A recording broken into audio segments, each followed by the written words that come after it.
பண்ணியிருக்கிறேன். ரொம்பவே சூப்பராக இருக்கும் friends.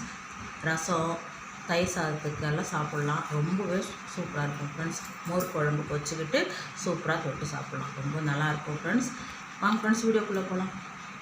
Hello friends, SRH food சேனலில் அன்பான வணக்கம் ஃப்ரெண்ட்ஸ். இங்கே பாருங்கள், இன்றைக்கி கத்திரிக்காய் தான் எடுத்து கத்திரிக்காய் வறுவல் ரெடி பண்ணிடலாம். இங்கே பாருங்கள், நீள்வாட்டத்தில் கட் பண்ணிக்கலாம் ஃப்ரெண்ட்ஸ். இங்கே பாருங்கள், நீள்வாட்டத்தில் கட் பண்ணி தண்ணியில் சேர்த்துக்குங்க.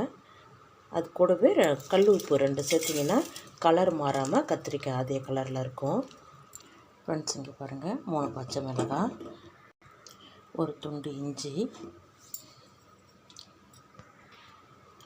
5-6 பல் பூண்டு அப்படியே குறப்பாக அரைச்சிடலாம். இங்கே பாருங்கள், அரைச்சிட்டேன் ஃப்ரெண்ட்ஸ். இங்கே பாருங்கள், 3 ஸ்பூன் எண்ணெய் விட்டுருக்கேன். ஒரு 1/2 ஸ்பூனு கடுகு உளுத்தம்பருப்பு, ஜீரகம் ஒரு 1/4 ஸ்பூனு, கடலைப்பருப்பு 2 ஸ்பூன், வெங்காயம் 2 வெங்காயம் நீள்வாட்டத்தில் கட் பண்ணி சேர்த்துருங்க. பூண்டு ஒரு முழு பூண்டு தோல் நீக்கி எடுத்து வச்சுருக்கேன். பாதி அளவுக்கு வெங்காயம் வதங்கினா போதும்.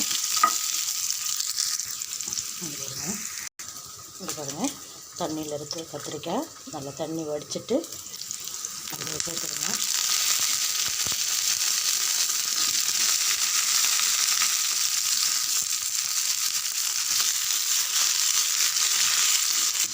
இது பாருங்கள், கத்திரிக்காய் நல்லா கொஞ்சம் 5 நிமிஷம் வதங்கிருக்கு. நல்லா இந்த அளவுக்கு வதங்கினா போதும்.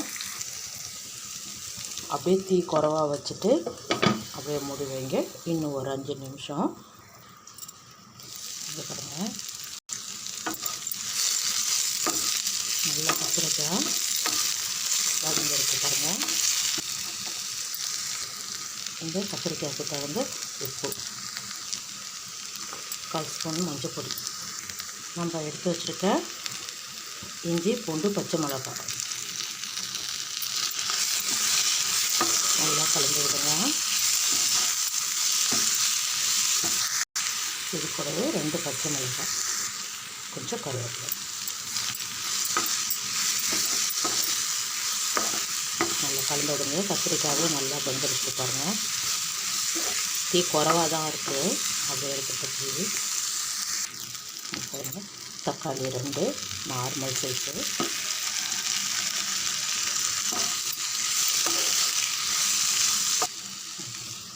அப்படியே மூடி வைங்க. இன்னும் ஒரு 5 நிமிஷம்.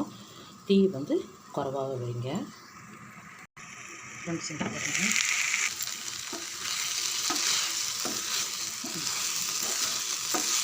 நல்லா கத்திரிக்காய் வெந்தெடுத்து நம்ம பச்சை மிளகாய் கொஞ்சம் காரம் சேர்த்துருக்கோம். பார்த்து செக் பண்ணி போடுங்க. கார மிளகாய்த்தூள் 1 ஸ்பூன் சேர்த்துருங்க.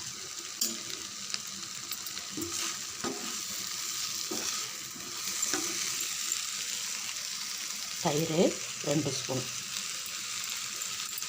இந்த தயிர் வேண்டான்னா கூட நிறுத்திக்கலாம். தயிர் சேர்த்திங்கன்னா கொஞ்சம் புளிப்பு தண்ணிக்கு ரொம்ப நல்லாவே இருக்கும். நல்லா கலந்து விடுங்க. ரெடி ஆகிடுது. சூப்பராக இருக்கும் ஃப்ரெண்ட்ஸ். தயிர் சாதம், லெமன் ரைஸு, புளியோதரை, இது மாதிரி சாம்பார், ரசம், இது மாதிரி சைட் டிஷ்ஷாக வச்சு தொட்டு சாப்பிட்லாம். ரொம்பவே சூப்பராக இருக்கும். காரம் உப்பு இப்போ செக் பண்ணிக்கோங்க, கரெக்டாக இருக்கும். பாருங்கள், மல்லி புதினா கருவேப்பிலை 3மே சேர்த்து கொஞ்சம் கொஞ்சமாக கட் பண்ணி சேர்த்துக்குங்க.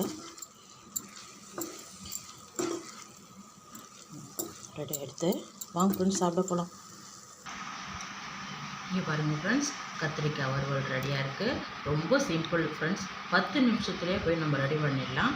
ரொம்பவே நல்லாயிருக்கும் ஃப்ரெண்ட்ஸ். இந்த வீடியோ பிடிச்சிருந்தா லைக் பண்ணுங்கள், ஷேர் பண்ணுங்கள், கமெண்ட் பண்ணுங்கள், சப்ஸ்கிரைப் பண்ணுங்கள். மறக்காமல் பக்கத்தில் இருக்கிற பெல் ஐக்கானை கிளிக் பண்ணுங்கள். Thank you friends.